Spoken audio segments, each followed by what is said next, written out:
What's up, everybody? Welcome to another episode of Top of the List. Ryan and I coming at you with another review. Netflix film this time. We're going to be bringing you one that is not Halloween themed in the month of October, but we felt that this was a recent release, so we had to bring out the review. The film we're going to be talking about here is going to be The Trial of the Chicago 7. Gotten a lot of buzz, especially because I think it got a lot of great reviews on Rotten Tomatoes, had a certified fresh score. That's where it caught my eye, at least. And to say the very least, Ryan, this is a very film of the time that we're living in right now. Maybe you could kind of elaborate on that a little bit more, but I'm just going to start off by saying I really enjoyed this film. Yeah, I think I was really looking forward to this film. Right in my wheelhouse, definitely love courtroom thrillers, courtroom dramas, if you call it. Of course, 12 Angry Men comes to mind. I know you brought up, I haven't seen it yet, A Few Good Men as well. The certain true crime films as well. Some of my favorite scenes take place in the courthouse. Most recently, Extremely Wicked, Shockingly Evil, and Vile. Love the courtroom scenes there. Of course, big shout out to John Malkovich. I think the judge always makes these scenes. But anyway, sort of on a tangent there. Sorry. No worries. Huge fan of this film. But yes, definitely a film of our times. A film really showing us a historical event that isn't, taught in a traditional history class. That's there to try and avoid us from repeating history. I think a lot of the themes that we see in the being silenced of these voices of the youth trying to make their voices heard is something that's being reflected today in a youth that maybe doesn't want to go out and vote. And I think the parallels there were clear. I think this was an important movie to be released at this point, but a powerful movie even if it weren't released at this time. Great to know a little bit more about this group, the Chicago 7, and sort of the injustice that the justice system did to them. I had known nothing about this group before this film, and very happy to learn about them and done a lot of research on them since hearing about this film's release. Very interesting story, horrendous story, really makes you appalled at a so-called justice system. Yeah, absolutely. I think you really hit the nail on the head there. Really a great courtroom drama, if I were to put it in a genre of its own. I think that we should kind of maybe just start at the top with the positives we had in this film. Written and directed by Aaron Sorkin, same guy that wrote A Few Good Men. And if I'm not wrong, I think he also directed and wrote The Social Network as well, which is a film you're a big fan of. I've not yet seen that film. Wow. I need to go check that one out. There's some great, I wouldn't say courtroom scenes, but some great tense like arbitration scenes in that film too. You can definitely see what sort of, the intensity in these Aaron Sorkin films. You see it in The Social Network, you see it here. As you've told me, I'm sure you see it in A Few Good Men, which I need to get. That's on the top of my list to watch. Definitely a great director. Definitely got to get into more of his films.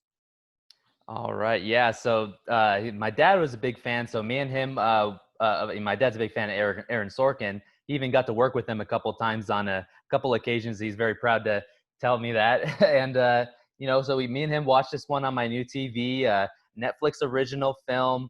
And I think I just got to, maybe I'm a little biased because I just got a new TV that can, show this in the beautiful Dolby Vision 4K. I guess I am kind of boasting a little bit, but I've been waiting for a TV for the last 5 years, and I finally had enough money to get one. But so that kind of leads me into cinematography. Definitely a bright spot in this movie, but I do have to say, this is one of the ones where I could go either way. I feel like the first half of this movie, the direction and cinematography didn't do anything to blow me away. But once we went on in the film and the emotional level got higher, I think that also the cinematography and direction followed in suit with the higher levels of emotions. But I think that my main knock against this one is the beginning of the film, the high energy start where you get to see where everyone is before the actual, what becomes a riot, but it starts off as a peaceful protest event, obviously. But I like how they showed everybody setting it up, and then you see the title card, Trial of the Chicago 7. It's after that title card where I feel like there's a lot of exposition, a lot of names of people that you don't necessarily know unless you're a giant history buff being thrown at you on the screen, right? And I Yeah. think that's kind of the negative for me. So, without mincing my words more, I'm going to give this one an 8.5. Okay. Couldn't give it the 9, amazing, or I guess the way I like to characterize 9 and above, it's a must see. I think this is a must see for some people, but not for those who aren't necessarily history buffs. Like I think you said your girlfriend, Caitlin, not necessarily a history buff, but she was still able to enjoy this one, which is why I do give this an 8.5.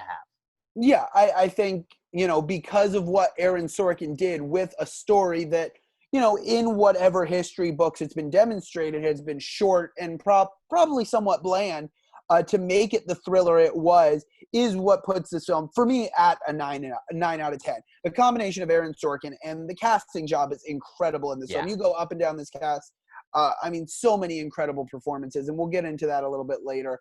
I also do like the cinematography. I think it's a little simple, at least in the courtroom Yeah. scenes. You don't have to do much. Right. But then I love the intercuts with, what was going on in, the riot, and then circling back to whoever's on the witness stand, or even, to the point there's some great scenes at the riots that they actually interlay actual footage of That those was riots a that yeah. I love when films are able to establish that and capture that powerful scene, because that's That something was that needs really to be seen. powerful. Yeah. Yeah, and it added a lot of emotions to that too. And when you see those actual footage intercut into those scenes, I was like, okay, yeah, this is what's making this a step above what they could have done. They went far and above to get the actual footage, which I did really appreciate. And the other thing I'm glad you kind of brought up, I like that they withheld showing the protests and the riots until basically the third act of the film, right? If I'm Yes, not that is, mistaken. very true. Yeah. We did not see anything of the riots until we are at like day, because we flashed through. I think the trial was in total about 151 days. We don't see anything of the riots until about day 60 into the trial. Right, right. Yeah, I think that was pretty smart to do. I was a little confused though, and one part, Ryan, maybe you can clarify the bit for me. Is there's those two separate riots where they're marching, and then they kind of get boxed in and have to go back to the park, and then there's that big altercation at the park. Right. But then there's also the riot at night when I think his name is Renee, right? Tom Warren's friend, if I'm not mistaken, is Renee, and he gets hit in the head with the club because he's trying to get the guy down from the pole. Do you remember that part? Yes. Yeah. So And that's then that's also part of the riot too. So that was a little confusing as far as the time frame of that for me. right. So the initial riot is when Tom Hayden, they're marching to, when after Tom Hayden is arrested for siphoning the air out of the tires, when they're going to march to bail him out, but the police show up in riot gear, and then they come back to the park and they storm the hill. Right. The second is later on in this event, this is my understanding, the night of the actual Democratic National Convention. Okay. Which is, after the event, Tom Hayden's out when they're speaking, and then he sees Rennie Davis get his head beat in and goes and gives the famous line, which, is a quote attributed to him. If the blood's going to run, or something about let the blood run through the streets. If the blood's going to flow, let the blood flow through the streets. Yeah. Yeah. Yeah, totally. Yeah. That's really, I think it was a powerful line to see this guy that, in Tom Hayden, kind of mild mannered throughout the first two, like I'd say the first half of the movie, mild mannered, he's the most restraintful in those courtroom scenes. But to see, for me, it was a big shock to see the tape play where he's the one that actually incited the riot, and you discover that, whether, I don't know if you can say that. I think he did. You see the footage of him actually, shouting at the crowd, right? What would you say? This is the big controversy of the Chicago 7, though. I can't say that anyone of that group incited the riot. Right, as far as I'm concerned, this riot, it was a peaceful when he says protest. There's going to be blood in the streets, let the blood flow. What do you think about Abby Hoffman's response to that? Because I think that's a big turning point we see for Tom Hayden's character, played by Eddie Redmayne, but also a big turning point we see for Abby Hoffman's character, played by Sacha Baron Cohen, where he comes out and says, I've heard everything you speak, every time you speak, I've heard it. I know you sometimes mix these pronouns, and I understand what you were saying. You weren't saying let us make the blood run through the streets. It was if our blood is going to flow, let it flow through the streets. Meaning, if we're going to continue to be beaten by the police, let the whole world see. Which circles us back to the main point of the film. The whole world is watching. Yeah, and I think you make a fair point there. I think maybe I didn't kind of connect that. That was a little part that I was fuzzy on. I'm glad you were able to clarify that for me. So we kind of touched on Eddie Redmayne's performance in this. Did a really great job, especially there at the end where he's reading off the names. Very powerful at the end. But Yeah. I think the standout in this one for me was actually Sacha Baron Cohen. Cohen. Yeah. I cannot point one finger at a standout at one single standout performance in this film because there were so many. I mean, Of course, I thought the chemistry or lack thereof, but the screen presence between Abby Hoffman, played by Sacha Baron Cohen, and Hayden, played by Eddie Redmayne, was incredible. On top of that, I love the performance given by Jeremy Strong as Jerry Rubin. I thought he was awesome, perfectly embodied, that sort of Abby Hoffman follower, sort of, crazy hippie, peace, love, and freedom for everyone. I thought he did a great job. I really like John Carroll Lynch's performance as well as David Dellinger. I think he didn't have a huge role in the film, but seeing him transition from, like you said, I'm a Boy Scout troop leader, to him punching the bailiff, I thought that was a great awesome. Scene. He's really great in this one specific episode of The Walking Dead. I thought he was really great, and I just reminded me of that great performance in this film, very similar to that episode I saw him in The Walking Dead. I also want to give props to a huge performance. In fact, I would say my favorite performance in this film, given by, and I apologize if I butcher his name. Is it Yahya Abdul-Mateen II? I don't even want to try. Okay. Playing Bobby Seale, I thought his role was incredible. Of course, not a member of, I guess we should first of all say spoilers for anyone who hasn't seen it.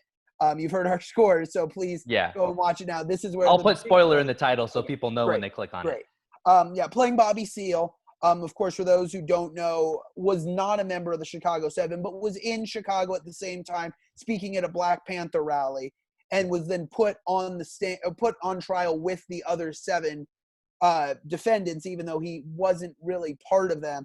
And I thought his performance was outstanding. And how heartbreaking and how hard was it to watch when he walked out into the courtroom in handcuffs and in the gag, and geez, that was very hard to watch for me. I think if you're going to watch one scene in this movie, you got to watch that. That is just heartbreaking to watch. What'd you think about that?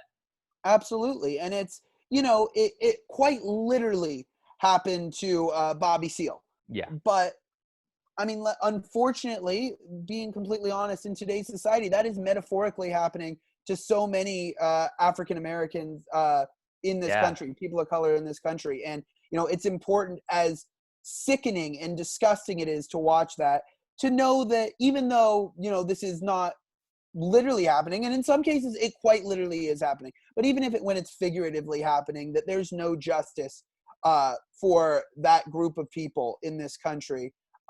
It's sickening, and it needs to be put on screen and shown for people who don't believe that, or that do believe that everyone is given an equal shot in this country, and especially in this justice system. Yeah, and quick shout out for the gentleman that plays Bobby Seale. Like, I don't even want to try to pronounce his name, but he was in one of my favorite TV episodes of all time. I know I'm late to the party, but I just recently, like in this last month, I watched Watchmen on HBO, and I think it's episode 8 or 9 in the show, but he plays major spoilers for Watchmen if you haven't seen it, but he plays Dr. Manhattan, and you don't know he's Dr. Manhattan until like the end of the show. And oh my God, he is so fantastic. That was like his breakout role, I feel. And then like he just translated that into this film as well. But I think I wanted to just kind of bring another actor's performance to your attention, Ryan. Yeah, I had a few more to that list, but I'm sure you're going to check them off right here. Okay, awesome. I mean, I maybe cover the ones I don't, but the big one that came to mind for me, who I did not know was in this movie, big reveal, which I thought was fantastic.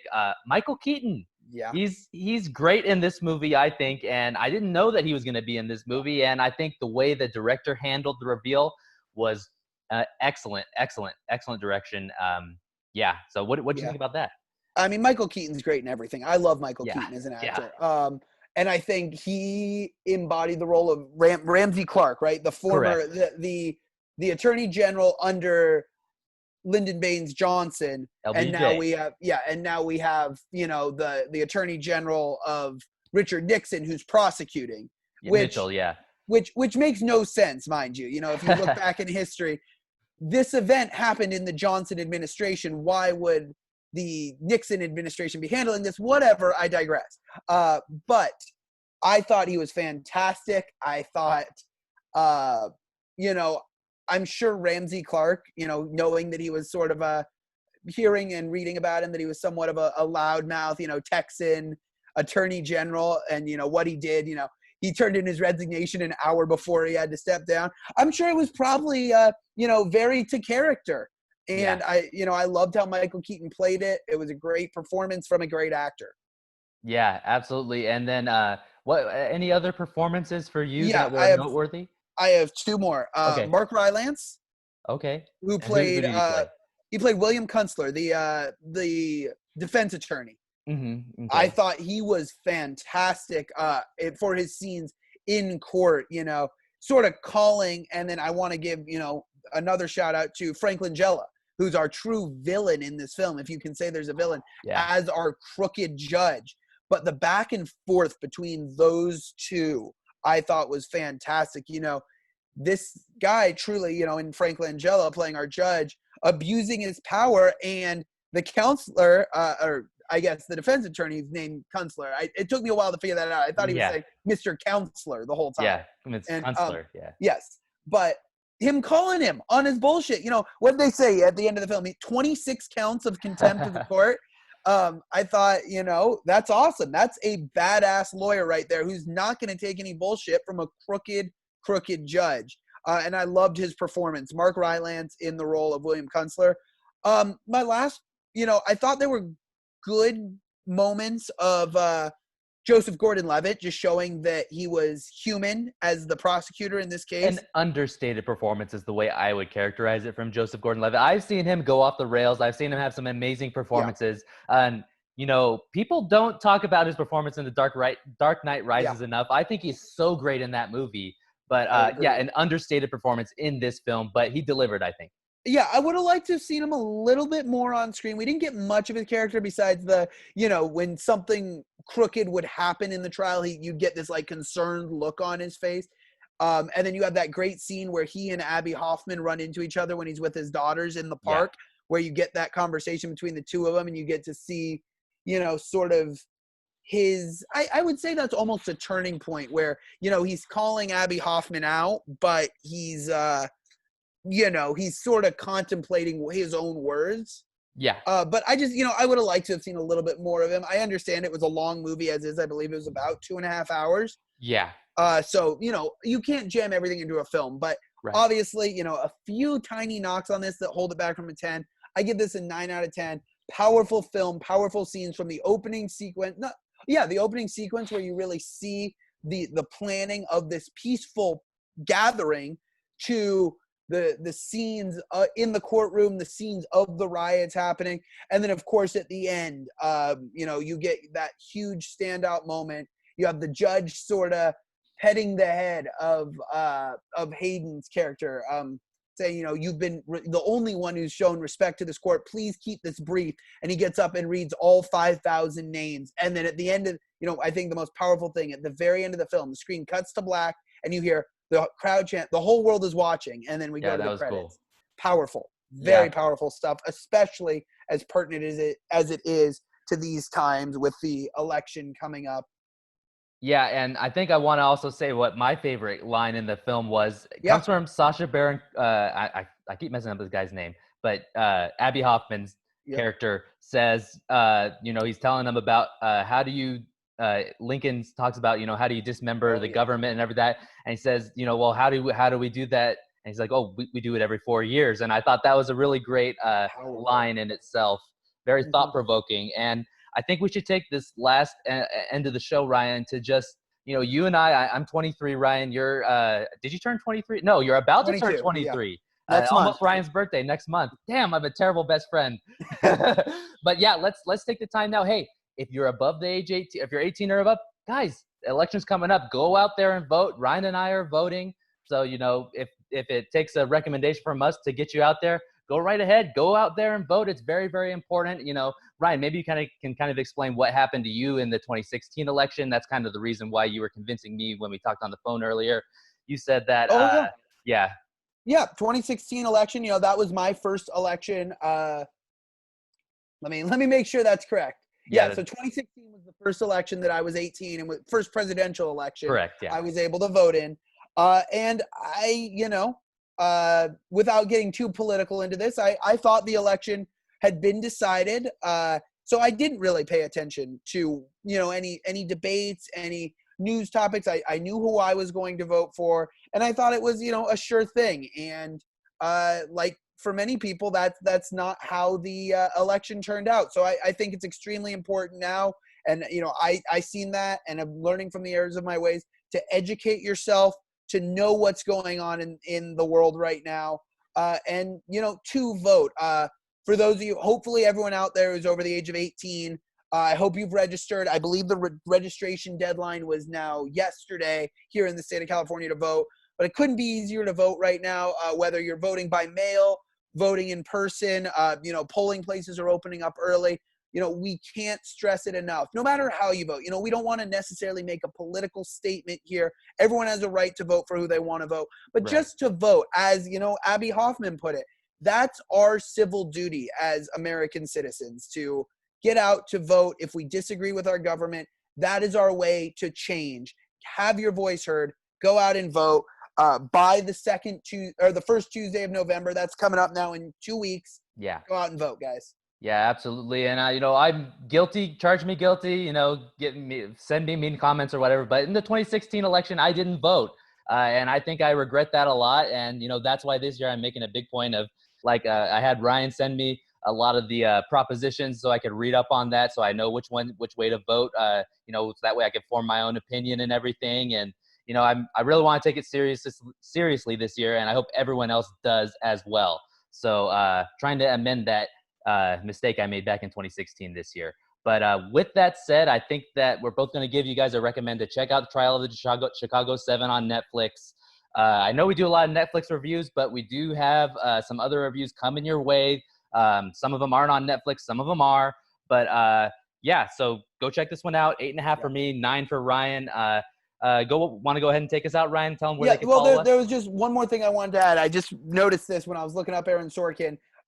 With the World Series going on, any baseball fans out there, I know we've done a couple of baseball episodes. Another great Aaron Sorkin movie if you're not into the courtroom dramas, but you want the intensity, and it's now on Netflix, came out on Netflix, Moneyball as well. So if you're not into the courtroom dramas, you're more of a sports guy or a sports fan out there, and you want to see this intense, scenes of, meetings and whatnot, Moneyball's a great look if you're not thinking about, I'm not really interested in Chicago 7. Definitely given the recommendation there, but also Moneyball, a great Aaron Sorkin film. But, that'll wrap it up for this episode of Top of the List. Thanks for tuning in, guys. Be sure to like, follow, subscribe. If you're listening on Apple Podcasts, give us a 5-star review. And let us know what you think or what you thought after watching The Trial of the Chicago 7. Still new on Netflix, so I know not many people have gotten the chance to watch it. So if you haven't watched it yet, definitely go watch it. And then drop us in the comments what your score is, what you thought, what you think of our thoughts. And last thing, guys, just remember to go out and vote. Dom, take us out. Yeah, absolutely. Do everything Ryan said. You could follow me on Instagram and Twitter at Dom Gonzalez48. That's DOMGONZALES or 48. And that's Instagram and Twitter. And RB, did you say your handles yet? No, so Instagram, I'm RB _the_SID. Sorry, I had to think about that. No, you're Twitter, good. It's at RB with the call. So feel free to hit me up. Let me know what you think, or let us know what you think. And, pitch us some ideas. What do you want to see us review? Please, we're always looking for new content, new ideas, new suggestions as well. Anything that we haven't seen. Love the suggestions from the fans. Absolutely. And stay tuned for more Halloween reviews coming at you soon. We'll catch you guys then. Later. See ya.